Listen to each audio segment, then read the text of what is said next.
તે એક અલૌકિક દ્રવ્ય હતા.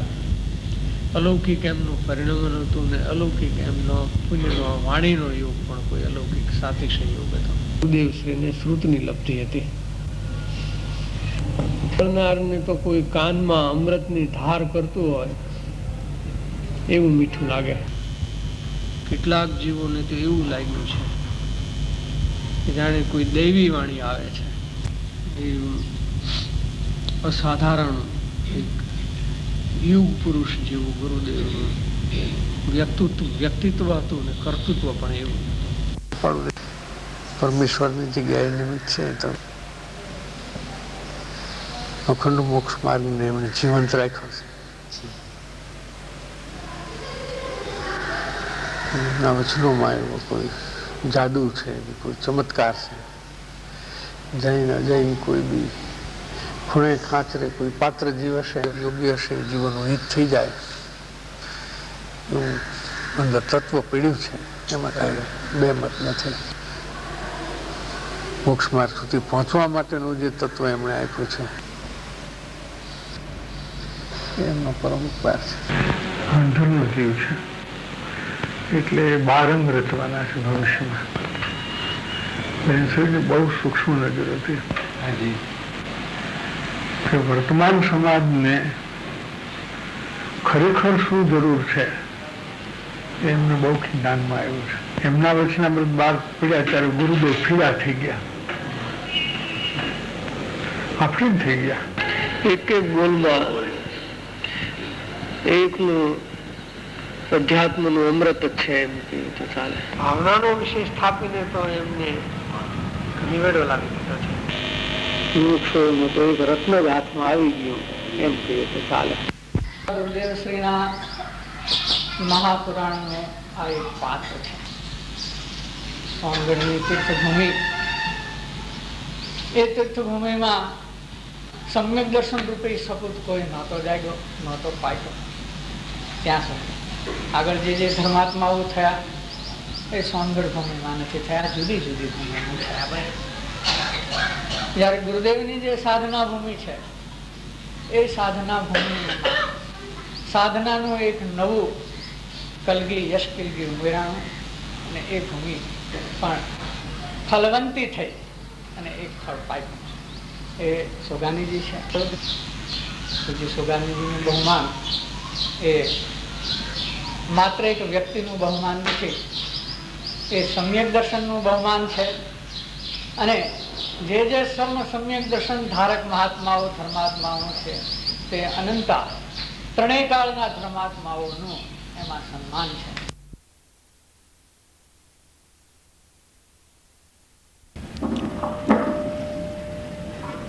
સ્વાનુભવ થવાનું આ અનન્ય કારણ છે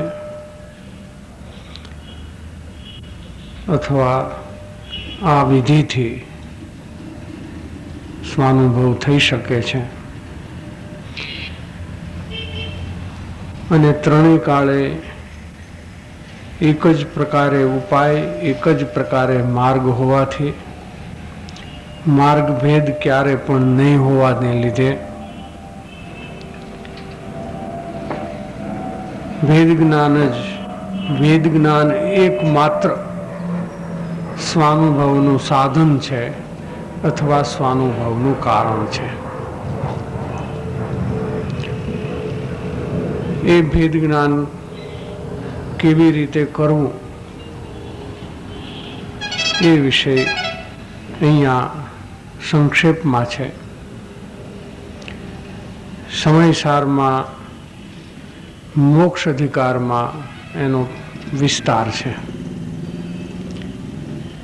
સમયસારમાં ભેદ જ્ઞાનનો વિષય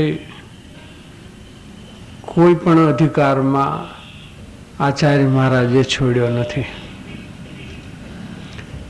નવે તત્વનો અધિકાર હોવા છતાં બધા જ અધિકારમાં મોક્ષની બધી વાત ચાલે તો પણ આચાર્ય મહારાજની કારણ કાર્યની પદ્ધતિ હોવાને લીધે મોક્ષના કારણમાં વેદજ્ઞાન હોવાથી વેદજ્ઞાનથી શરૂઆત કરી છે.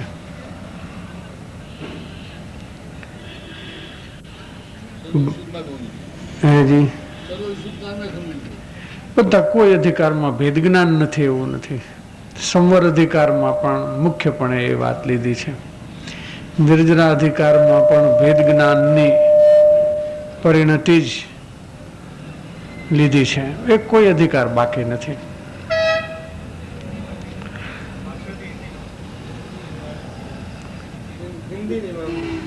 अच्छा, हिंदी भाषा में ले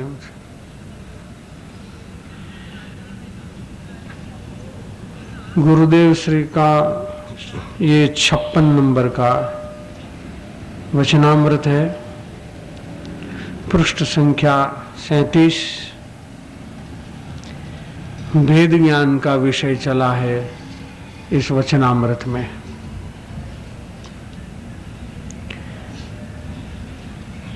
सारा समय सार का विषय भी भेद ज्ञान है. समय सार स्वरूप शुद्ध आत्मा का अनुभव करने का एकमात्र कारण समझ करके आचार्य महाराज ने भेद ज्ञान का निरूपण सभी अधिकार में किया. यहाँ पर गुरुदेव श्री फरमाते हैं ज्ञान और राग को लक्षण भेद से सर्वथा जुदा करने से, सर्वथा भिन्न भिन्न करने से करे तो ही और तब ही सर्वज्ञ स्वभावी शुद्ध जीव लक्ष्य में आ सकता है. ज्ञान और राग को लक्षण भेद से सर्वथा जुदा, मैंने सर्वथा अलग कर देना, भिन्न भिन्न कर देना. ज्ञान का लक्षण जानना है और ज्ञान का लक्षण अनुभव करना भी है. मोटे रूप से हम ये जानते हैं कि ज्ञान जानता है, लेकिन ज्ञान जानता है तो मात्र ज्ञान रूप यहाँ लक्षण लेना है. मात्र ज्ञान में अभिप्राय यह है कि ज्ञान का विषय चाहे राग हो या ज्ञान का विषय कोई भी अन्य पदार्थ हो, ज्ञान का इससे संबंध नहीं जोड़ना है. इसको मात्र ज्ञान कहते हैं. सारे समय सार में आचार्य महाराज ने ज्ञान मात्र ऐसा शब्द का प्रयोग किया है. इसमें बहुत भर दिया है. ज्ञान मात्र में शुद्धात्मा भी कहना चाहते हैं और ज्ञान मात्र कह करके रागादि से भिन्न करने की जो विधि है, कार्य पद्धति है, उसका भी निरूपण कर दिया है. एक शब्द में दो बात. विधि कैसे होनी ये भी इसमें आ जाता है, ऐसा गंभीर वचन है ये. और उसमें ज्ञान तत्व मैंने अपना शुद्धात्मा, ये भी इसमें आ जाता है. इसको ज्ञान मात्र कहते हैं. प्रवचन सार में परिशिष्ट में आचार्य महाराज ने एक बात की है, अमरचंद्र आचार्य महाराज ने, कि अध्यात्म शास्त्र में शास्त्र का कितना भी विस्तार हो, शास्त्र बनाने का, ग्रंथ रचने का यही अभिप्राय होता है कि आत्मा कैसा है वो बताना है, और जैसा आत्मा बताते हैं वो किस विधि से प्राप्त हो सकता है. प्राप्त हो सकता है मैंने अनुभव हो सकता है. ये दो प्रयोजन से सभी विस्तार करने में आता है. ऐसा स्पष्टीकरण करने के पीछे यह प्रयोजन है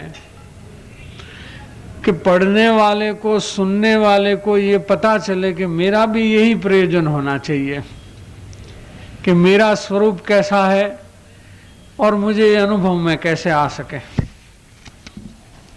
ये दो विषय पर लक्ष्य केंद्रित करने से जो शास्त्रकार का अभिप्राय है, कहीं से बात चलती हो, अभिप्राय पकड़ में आ जाता है कि यहाँ क्या क्या कहना चाहता है, किस ढंग से कहना चाहता है। तो इसमें अगर उपयोग ऐसे नहीं चला तो न मालूम क्या, कहाँ कैसे गलत समझ में आ जाएगी, गलती हो जाएगी, ये पता नहीं चलेगा।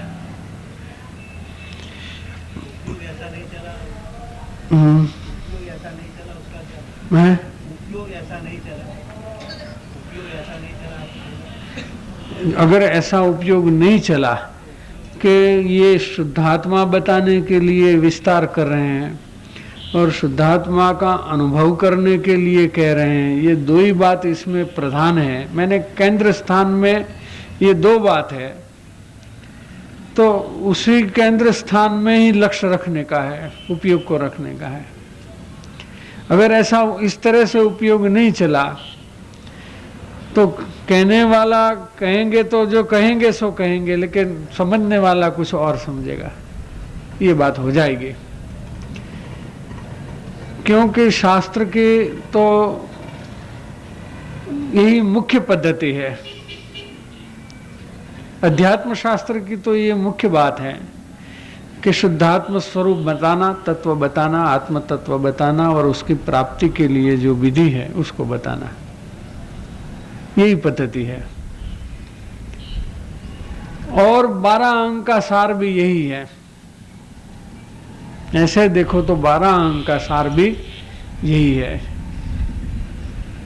तो जो कहने का जो अभिप्राय रख कर के जो कहते हैं, उसका अभिप्राय को समझने वाले छोड़ दे तो अन्यथा अभिप्राय से वो अन्यथा समझेंगे।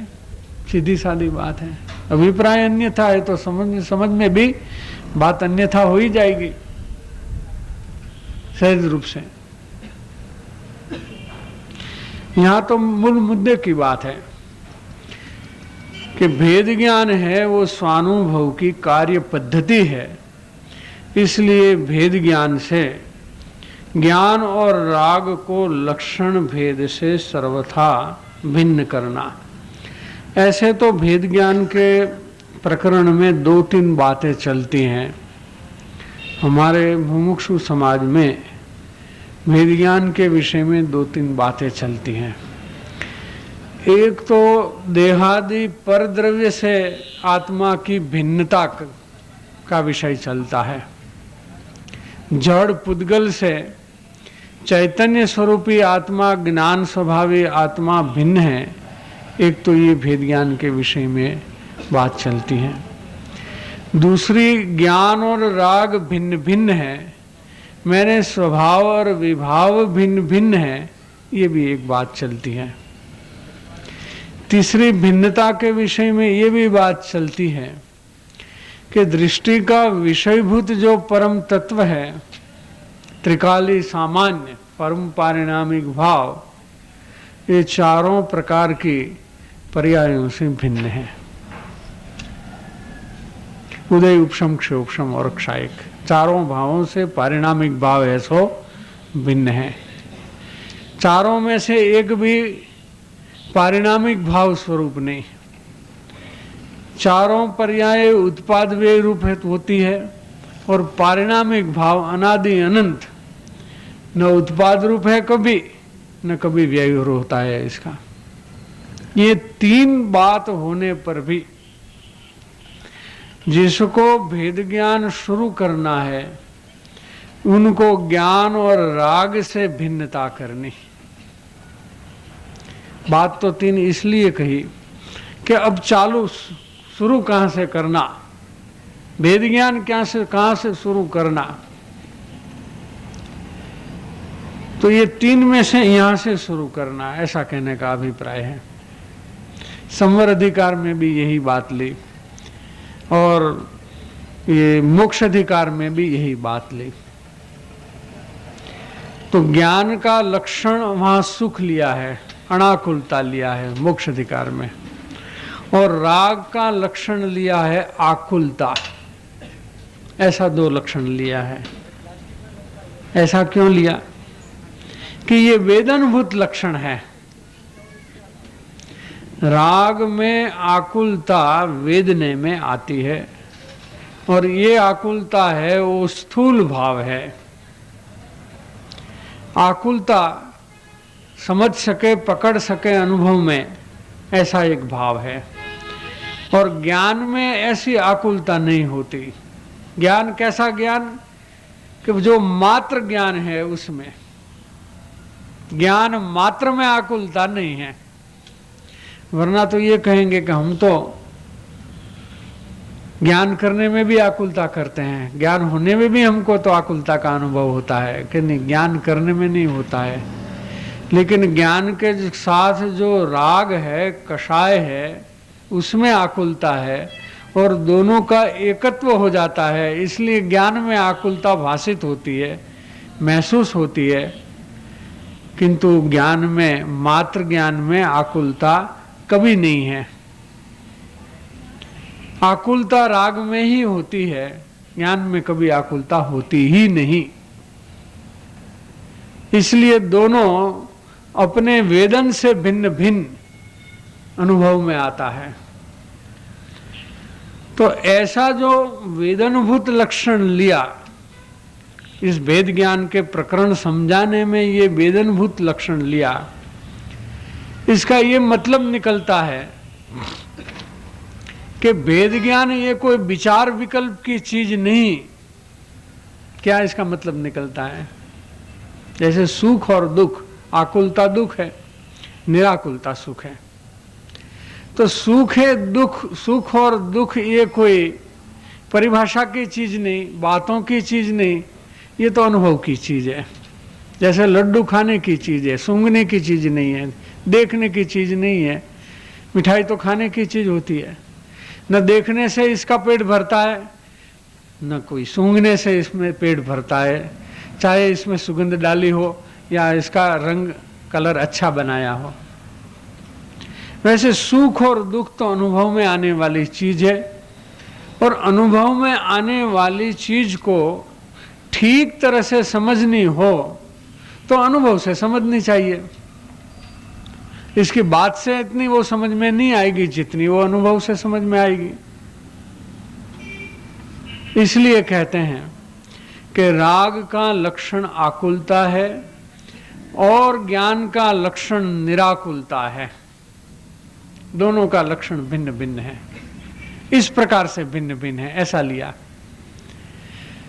तो हमें राग का विचार नहीं करना है और ज्ञान का भी विचार नहीं करना है, लेकिन ये दोनों भाव हमारे अनुभव में आते हैं। कब अनुभव में आते हैं? कि निरंतर अनुभव में आते हैं। एक समय भी जीव का परिणाम खाली नहीं जिसमें राग उपस्थित न हो संसारी को, और जिसमें ज्ञान की उपस्थिति न हो। ऐसा एक भी समय खाली नहीं है। सभी समय में दोनों चलता है। समय सार की 17-18 गाथा का भी यही विषय रहा कि जो निरंतर अनुभव में आने वाले भाव हैं, ये मिश्रित हो रहे हैं। वेद ज्ञान की प्रवीणता और कुशलता से इसको भिन्न भिन्न अनुभव करने से उसकी जो वेद ज्ञान की परिणति उत्पन्न होती है, जिसका फल स्वरूप स्वानुभव होता है। यह तो ऐसी बात ली है कि राग से ज्ञान को भिन्न करने से या भिन्न देखने से, भिन्न अनुभव में लेने की कोशिश मात्र करने से, प्रयत्न मात्र करने से किसका पता चलता है? गुरुदेव कहते हैं कि सर्वज्ञ स्वभावी शुद्ध आत्मा का पता चलता है, इसका लक्ष्य आता है। वो कैसे? भेद तो किया ज्ञान और राग का, दोनों पर्याय हैं, और भेद करने से द्रव्य का पता चल जाता है, ऐसा कहते हैं। देवचंद भाई देखिए कहाँ से कहाँ आते हैं गुरुदेव, बात करते ही स्वद्रव्य पर आ जाते हैं। और कैसा द्रव्य है कि सर्वज्ञ स्वभावी, मैं अनंत ज्ञान स्वरूप हूँ, राग से भिन्न पाड़ने के प्रयास में उसका लक्ष्य हो जाता है, भिन्न देखने से। सर्वथा भिन्न होने से तो स्वानुभव हो जाता है, एकाकार हो जाता है, लेकिन देखने में सर्वथा भिन्न है ऐसा देखना है, ऐसा अवलोकन में लेना है कि ये सर्वथा भिन्न है। विचार में नहीं लेना है, अवलोकन में लेना है, ये फर्क है। विचार में तो बहुत से तर्क उठते हैं, और विचार में जो है वस्तु परोक्ष रहती है, तो परोक्ष में कोई रस नहीं आता है। रस प्रत्यक्ष में हमेशा होता है। चीज प्रत्यक्ष होती है, इसमें जो रस होता है वो परोक्ष में कभी नहीं हो सकता। किसी भी प्रसंग देखो आप, जिस प्रसंग में आप उपस्थित नहीं हो और ऐसा ही प्रसंग में आप उपस्थित हो, तो आप देख लो कि दोनों के रस में क्या फर्क होता है, बहुत फर्क पड़ता है। तो ये विचार की जो पद्धति है, ये पदार्थ को प्राथमिक अवस्था में ख्याल में लेने की एक चीज है, लेकिन ऐसे अध्यात्म के प्रकरण में तो फिर ये विचार की भूमिका से कुछ आगे जाना पड़ता है। सिर्फ विचार में रुकने से काम नहीं होता, तो आगे जाने के लिए क्या करें कि ज्ञान भी अनुभव में आता है और राग भी अनुभव में आता है। हम उसको अच्छी तरह उनकी तलाश करें, अच्छी तरह हमारे अनुभव को देखें। हम अनुभव को विचारें ऐसी बात नहीं है, अनुभव को देखें ये बात है। अब देशपांडे भाई का थोड़ा ध्यान गया इस बात पर कि ये विचार में तो जो बात चलेगी उसका विचार हम करते हैं।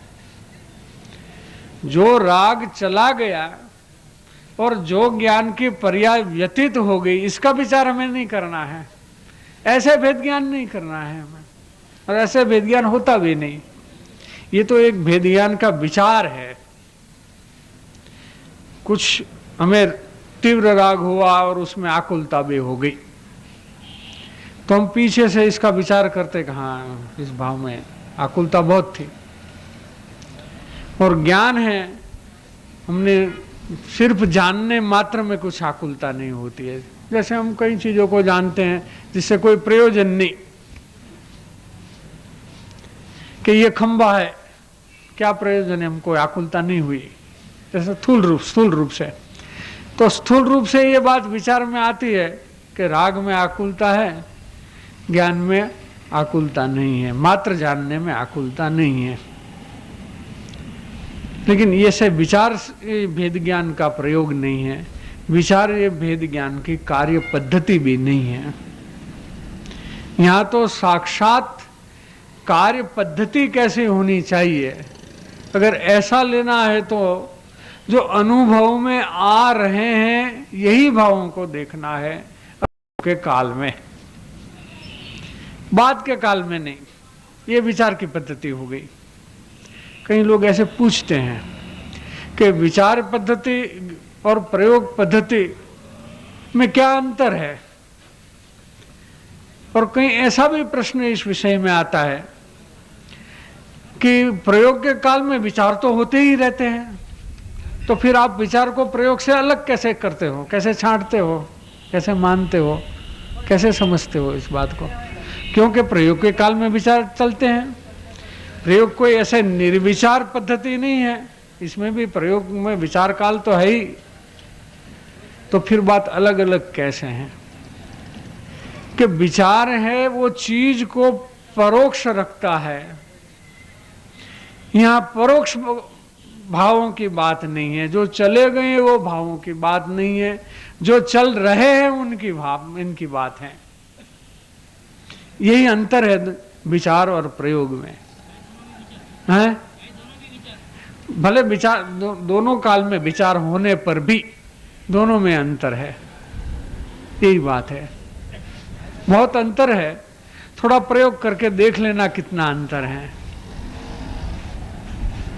चमत्कार हो जाएगा इसमें। क्या हो जाएगा? चमत्कार हो जाएगा चैतन्य का।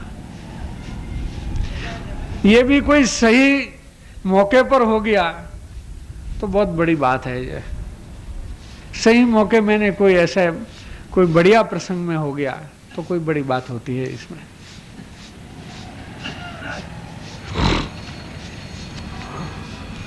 तो ऐसे, हाँ, प्रतिकूलता मैंने ऐसे प्रतिकूलता के जिसमें ऐसा प्रयोग होने का साधारणतः मुमुक्षु को नहीं बने, असाधारणतः बने।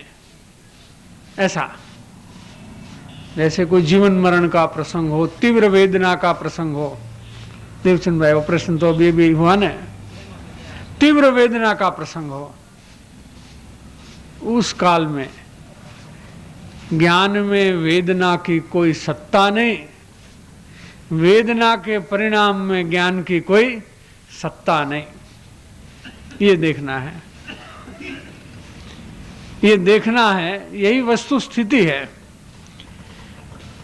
अज्ञानी हूं मैं इसलिए मेरे में तो भेद, ऐसा भेद नहीं होता है, ऐसी बात नहीं है। अज्ञानी का विभाव और ज्ञान, चाहे राग हो या वेदना हो विभाव में, उसका एक हुआ ही नहीं कभी। उसने अनुभव गलत किया है, जो अनुभव किया है वो गलत अनुभव किया है। उसका ज्ञान ज्ञान रूपी रहा है और विभाव विभाव रूपी रहा है। अगर दोनों एक हो जाता तो दोनों का नाश होता। आत्मा का तो नाश हो ही रहा है, अनुभव में हुआ नहीं है, लेकिन ऐसा कर लिया है मिथ्या अनुभव। इसलिए उसको कहते हैं, क्या कहते हैं उसको? ऐसा नहीं होने पर भी ऐसा अनुभव करना, उसको मिथ्या अनुभव कहते हैं, उसको मिथ्या ज्ञान कहते हैं, उसको मिथ्यापणा मैंने मिथ्यात्व ऐसा कहते हैं। त्व मैंने पणा। तो यहां पर गुरुदेव कहते हैं कि अगर ज्ञान और राग को लक्षण भेद से सर्वथा भिन्न किया, अगर आप भिन्न करो तो आपको सर्वज्ञ स्वभावी शुद्ध आत्मा लक्ष्य में आ जाएगा। वो कैसे? ये तो एक गुरुदेव ने स्टेटमेंट दे दिया, यहाँ तो वचनामृत चलते हैं तो सूत्र जैसे बात चलती हैं, लेकिन वो कैसे, ऐसे क्यों पता चले? कि उसमें ये पता चलता है कि जो वर्तमान में देखता है कि मेरा ज्ञान मैंने मैं भिन्न तो तभी होगा कि जब इसमें अहमपणा होगा। तब राग से ज्ञान की भिन्नता इसलिए नहीं हो रही है कि राग में मैंपणा अहमपणा हो रहा है। इसलिए मैंपणे करने वाला तो ज्ञान ही है, लेकिन राग में करता है, जहां खुद का स्वरूप नहीं है, जहां खुद है ही नहीं वहां कर रहा है। अगर ज्ञान में अहमपणा किया, स्व की स्थापना की, मैंने अस्तित्व ग्रहण किया, राग से अलग हो जाएगा। राग से अलग होते ही उसको ये पता चलेगा कि मैं सिर्फ वर्तमान में ही अलग नहीं हूं, मैं तो तीनों काल में अलग हूं। एक क्षण का चलता अनुभव, समय तो पकड़ में आता नहीं, छद्मस्थ को एक समय पकड़ में आता नहीं, उसको क्षणवर्ती पर्याय पकड़ने में आती है। तो जिस क्षण में, चाहे वो एक सेकंड हो या सेकंड के भी अल्पकाल हो, पकड़ने में आता है, 5 सेकंड भी पकड़ने में आती है, तो उतना भी पकड़ने में आवे क्षणवर्ती भाव, उस पर से उसको त्रिकाली का पता चल जाता है कि मैं सदा ही सर्वथा ही भिन्न रहता हूं। तो उतना ही नहीं पता चलता है कि मैं भिन्न रहता हूं, लेकिन मेरा भिन्न रहने का सामर्थ्य अनंत है, ऐसा पता चलता है। अनंत काल में अगर मैं भिन्न रहता हूं तो ये अनंत काल का सामर्थ्य हुआ कि नहीं हुआ?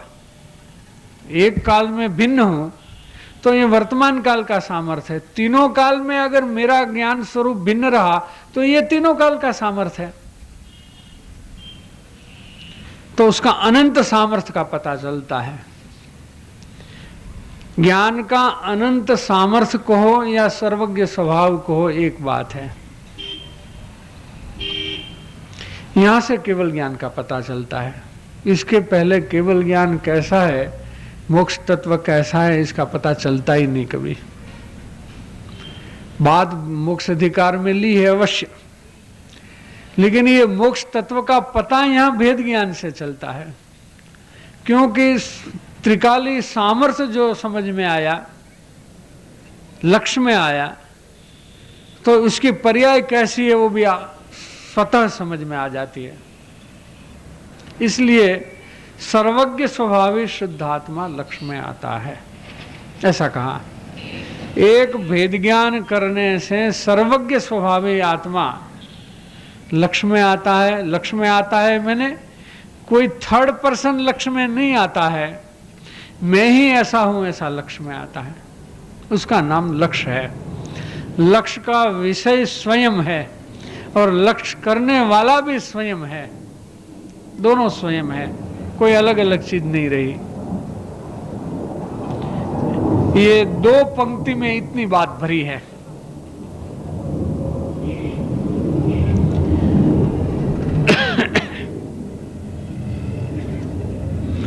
फिर एक दूसरा सिद्धांत लिया है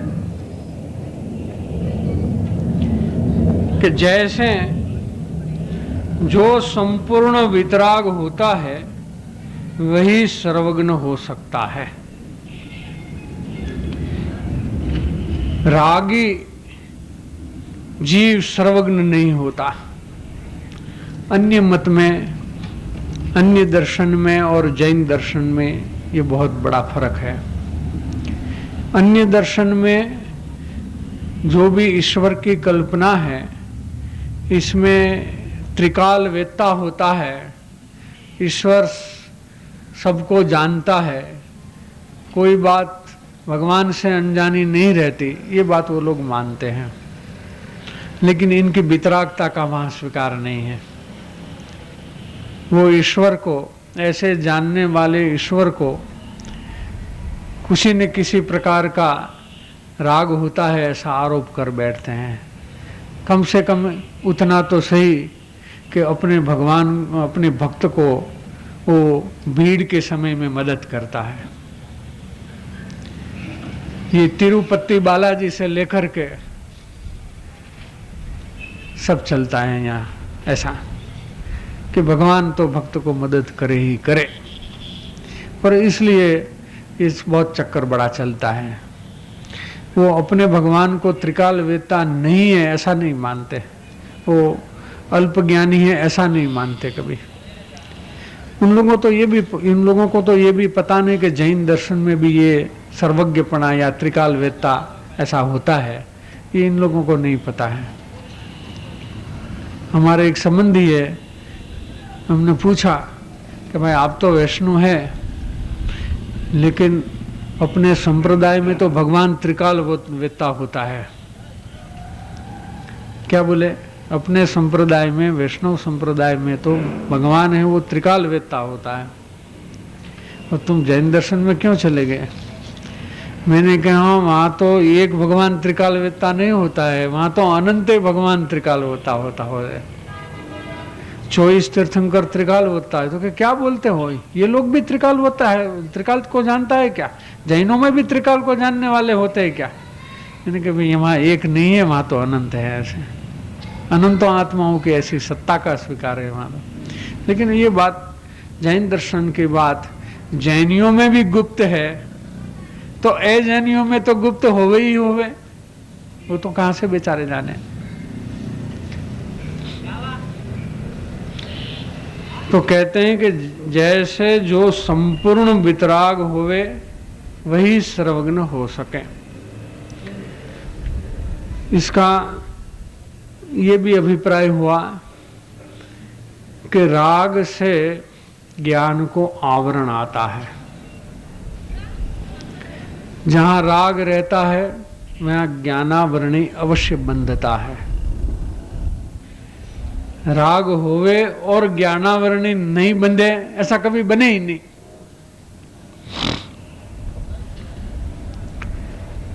जैसे बनारसी दास जी ने ये भी बात ली रहस्यपूर्ण चिट्ठी में, अपनी वो रहस्यपूर्ण चिट्ठी क्या परमार्थ वचनिका में, कि निगोद का जीव कैसे निकलता है। निगोद में तो मन नहीं है, मैं राग को कम करूं, मैं ज्ञान करूं, आत्मा को जानूं, शास्त्र कोई विचार, मन ही नहीं है, विकल्प विचार कहां से होगा। और उनके अनंत काल तक ऐसे परिणाम होते हैं कि वो निगोद में ही मरे, निगोद में ही जन्म करे, निगोद में जन्म लेते ही निगोद में मरे। कर्म भी ऐसे ही बांधे, आयुष्य ऐसे ही बांधे, और अनंत दुख का भोगवटा अनंत काल तक जन्म मरण करते भोगते रहते हैं। वहां से जीव कैसे निकलते हैं? बनारसी दास जी ने लिया है कि कोई अकारण रूप से, जिसका कोई कारण देखने में नहीं आता, सिवाय काल लब्धि, काल लब्धि पा करके किसी जीव को कषाय मंद होता है। प्रचुर कषाय है वहां परिणमन में। कुछ अंश में मंद होते ही वो 2 इंद्रिय में या 4 इंद्रिय में या पंचेंद्रिय में कहीं भी आ जाता है तो उसका ज्ञान खुल जाता है। उसका ज्ञान जो है 1 इंद्रिय छोड़ करके ऊपर में आया तो ज्ञान का विकास हो ही गया। तो वहां तो जान रूप ज्ञान नहीं है, वहां तो कषाय का वेदन ही तीव्र है। जान रूप ज्ञान तो बहुत इतना अल्प है कि इसका तो कोई उपयोग ही नहीं है कि इससे कुछ काम होवे, कोई साधन होवे। तो वहां इस स्टेज पे साधन है, इसका राग की मंदता का साधन वहां हुआ। यहां से उन्होंने विशुद्धि ली है मंद कषाय में, और वहां से लेकर के वो आगे यथाख्यात चारित्र तक गए हैं। इसका यही कारण है। इसलिए हमारे यहाँ भी मोटी मोटी बात तो ये चलती है,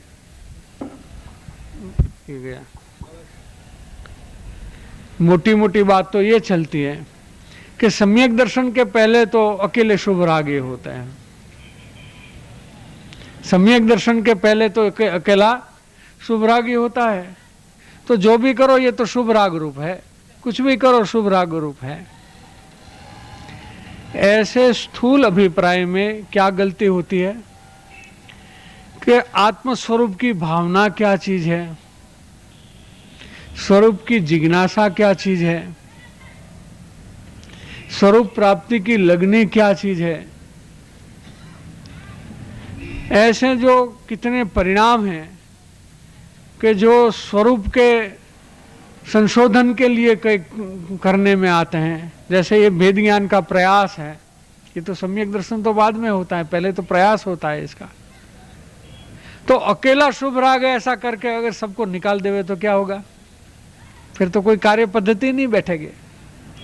फिर अनुभव के लिए क्या करना, ये बात तो नहीं रही ना, तो व्यवस्था ही नहीं बैठेगी। बस जो भी भाव किया शुभ भाव है, जो भी भाव कर लिया वो शुभ भाव है, क्या करें इसमें? ऐसी बात नहीं है। भले ही चारित्र गुण में कषाय मंद हो, तीव्रता से तो कोई नजदीक जाने का सवाल नहीं है, क्योंकि तीव्रता से तो रस भी, कषाय रस भी तीव्र होता है। लेकिन कषाय रस जब मंद होता है तो उस काल में ज्ञान में कुछ कार्य हो सकता है। और ज्ञान क्या क्या कार्य कर सकता है और ज्ञान में कौन सा, किस प्रकार से साधन है जिससे हम अनुभव तक पहुंच सके, ये बात सोचनी है, इसका विचार करना चाहिए और इसका प्रयोग भी करना चाहिए। श्रद्धा मिथ्या होने से, श्रद्धा जो है उसका जो मिथ्यात्व में जो दर्शन मोह है, वो दर्शन मोह की शक्ति जो है वो शक्ति कम हो जाती है। और दर्शन मोह जैसे जैसे निर्बल होते जाता है वैसे वैसे वो उपशम होने के प्रसंग में आने का उसका अवकाश खुल जाता है। पहले तो उपशम सम्यक दर्शन होता है ना, तो ये निर्बल होने की जरूरत है। लेकिन निर्बल होता है कैसे? कषाय मंद करने से कोई दर्शन मोह निर्बल होवे सो बात नहीं है। लेकिन ज्ञान में यथार्थ कार्य पद्धति अगर हस्तगत हो गई तो कषाय रस स्वयं मंद हो जाएगा और दर्शन मोह का रस भी स्वयं मंद हो जाएगा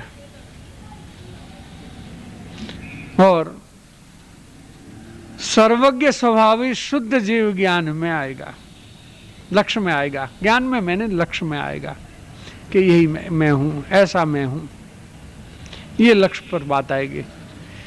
ये लक्ष्य कोई कषाय का परिणाम थोड़ा है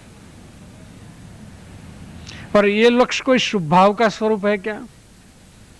ऐसा एक ज्ञान में स्वरूप का लक्ष्य हुआ तो ये कोई शुभ भाव का स्वरूप है क्या?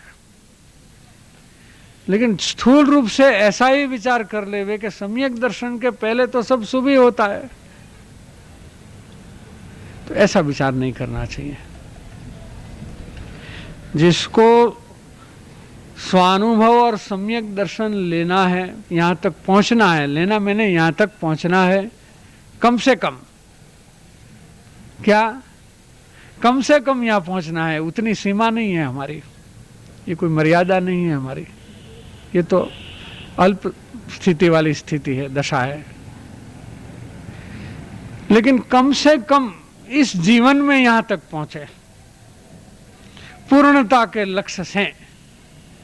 लक्ष्य में पूर्णता होती है, लक्ष्य में सम्यक दर्शन नहीं है, लेकिन कम से कम इतना यहां तक पहुंच जाए तो फिर और जगह भटकने का नहीं बनेगा, वरना कहाँ भटक जाएंगे, कैसे भटक जाएंगे, ये पता नहीं चलेगा। इसलिए ऐसा बार बार कहने में आता है कि पूर्णता न हो जाए, संभव है कि पूर्णता नहीं होगी, लेकिन कम से कम मार्ग पर तो आ ही जाता। मार्ग पर आने से रास्ता सीधा मिलेगा, मार्ग जहां तक नहीं मिला है वहां तक भटकने का बहुत अवकाश है।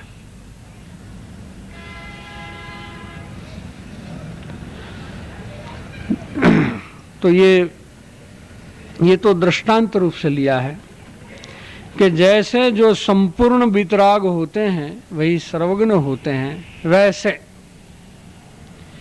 जो सर्व प्रकार के राग से, सर्व प्रकार का राग से ज्ञायक की भिन्नता समझें, उसे ही सर्वज्ञ स्वभावी आत्मा की पहचान अर्थात अनुभव हो सके। इसका ये मतलब हुआ कि जैसे बिना वितरागता सर्वज्ञता नहीं, उस दृष्टांत के अनुसार, ये उस सिद्धांत के अनुसार ये भी सिद्धांत है कि सभी प्रकार के राग से ज्ञान स्वरूप आत्मा की भिन्नता जाने बिना, भिन्नता किए बिना सर्वज्ञ स्वभावी आत्मा का न पहचान होगी न अनुभव होगा। ऐसा कह करके ये कहा कि इसमें कार्य पद्धति इसके अलावा दूसरी कुछ है ही नहीं,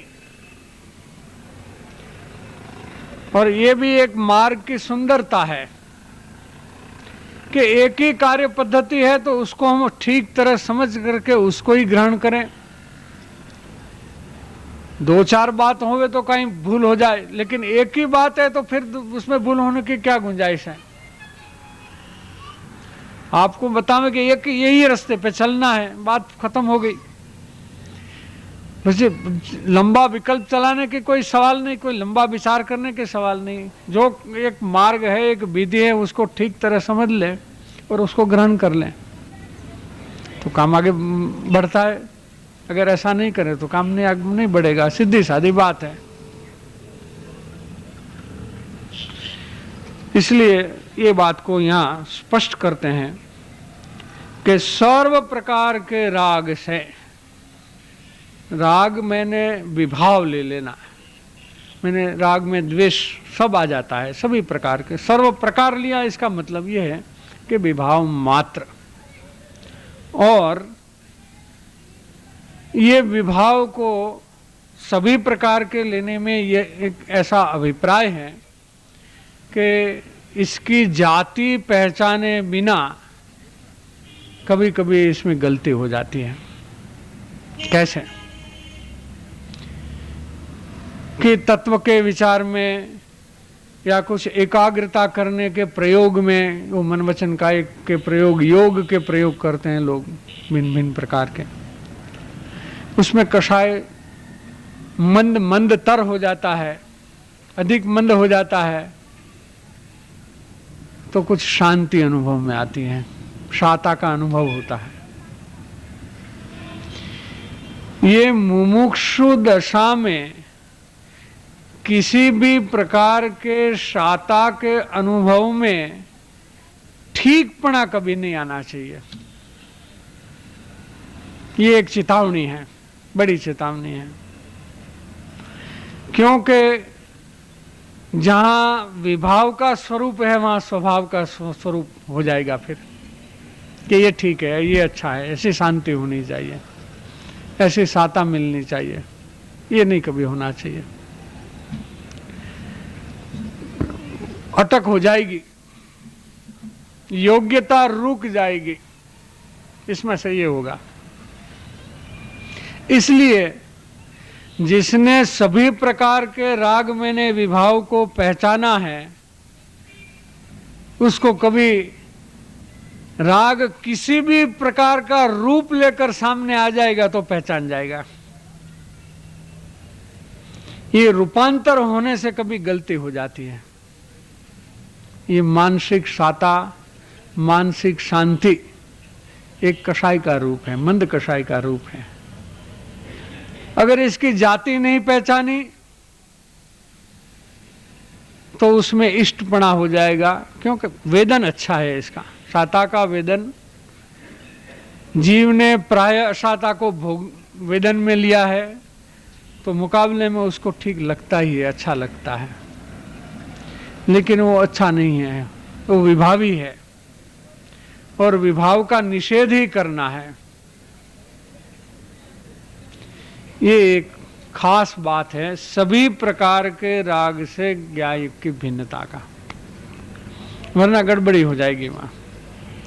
इसलिए ज्ञान तत्व को निराकुलता, अनाकुलता, आकुलता का अभाव स्वभावी लिया गया है और मात्र ज्ञपणा उसमें लेना है, सामान्य ज्ञान लक्षण में लेना है।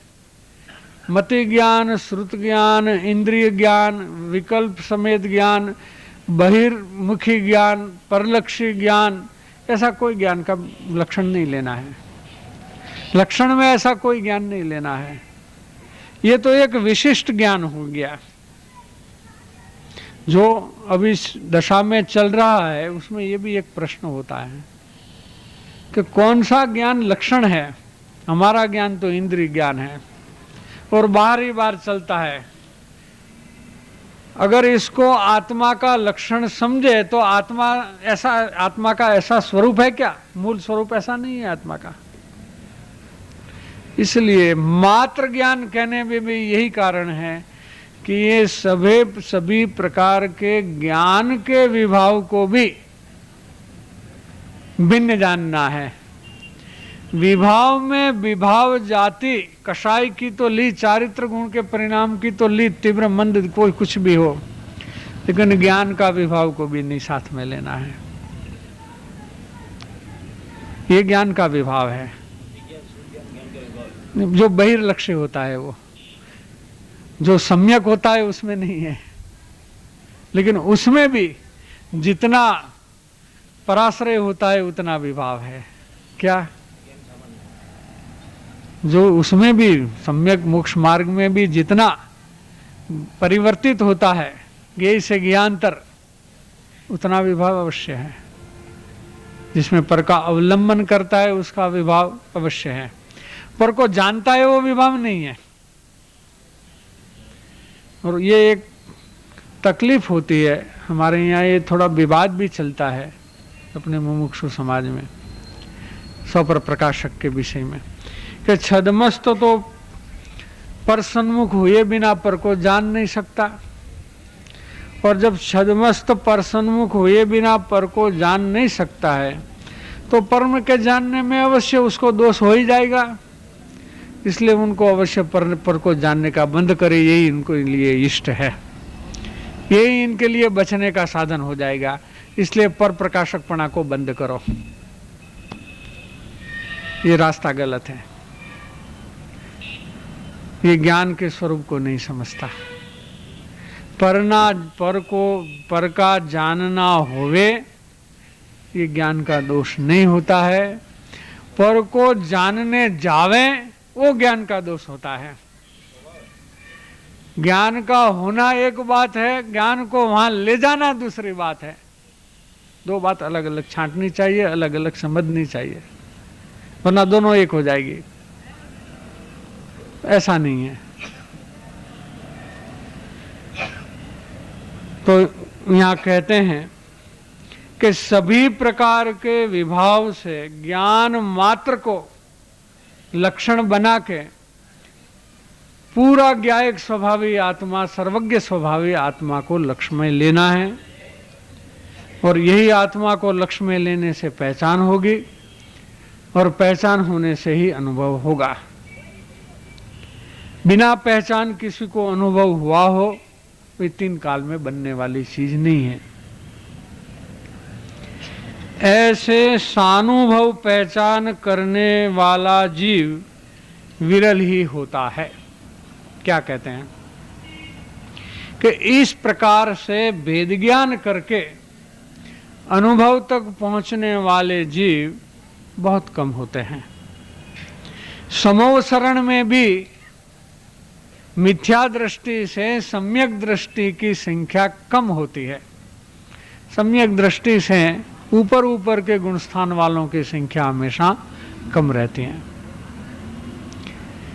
तो इस काल में तो विरल ही होता है। इस काल में तो अरबों में कोई एक होता है, करोड़ों में नहीं, लाखों में नहीं, अरबों में एक होता है। हमारे इस क्षेत्र में करीब 6 अरब की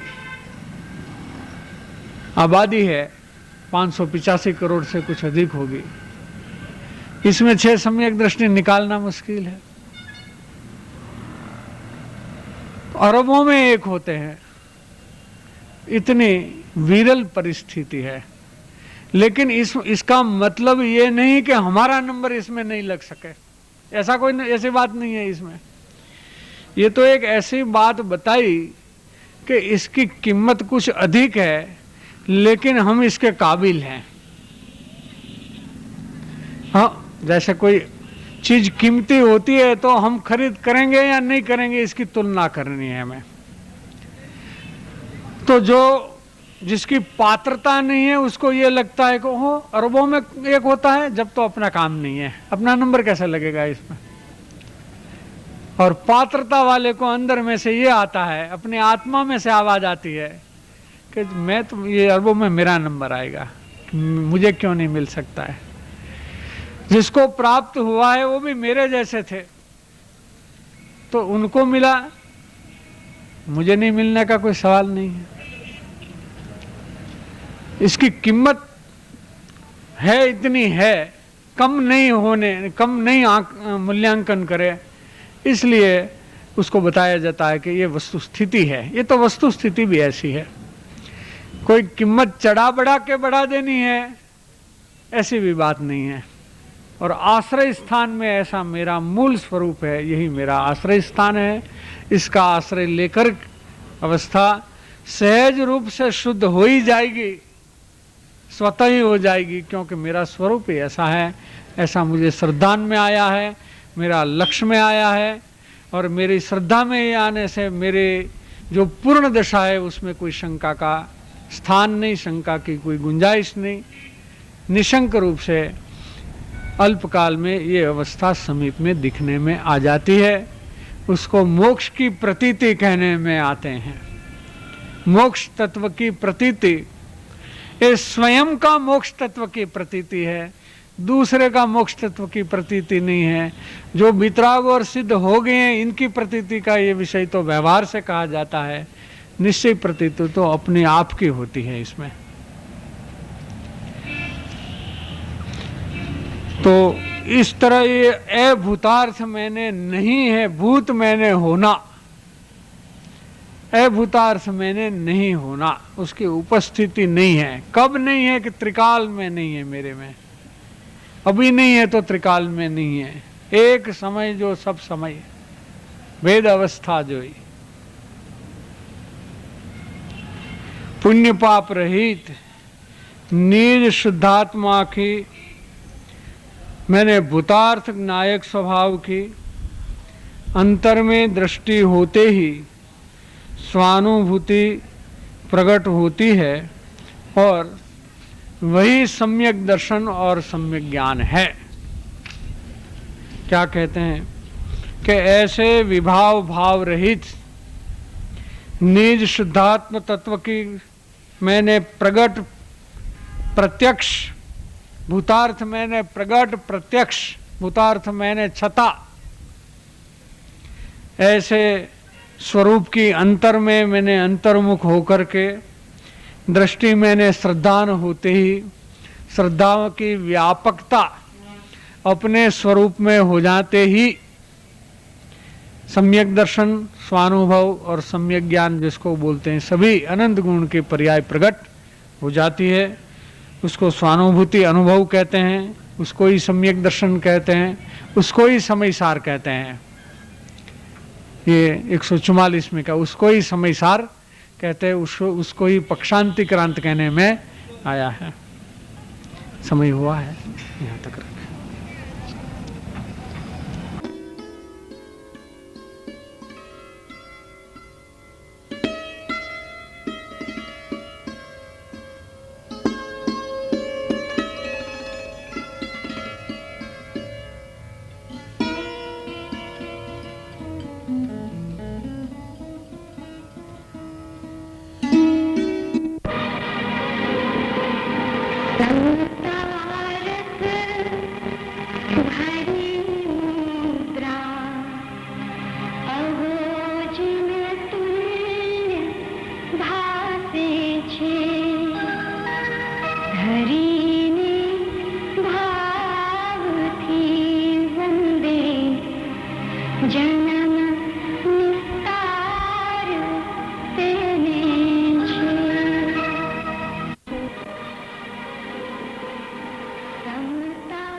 देव छता जेनी दशा भरते देहाती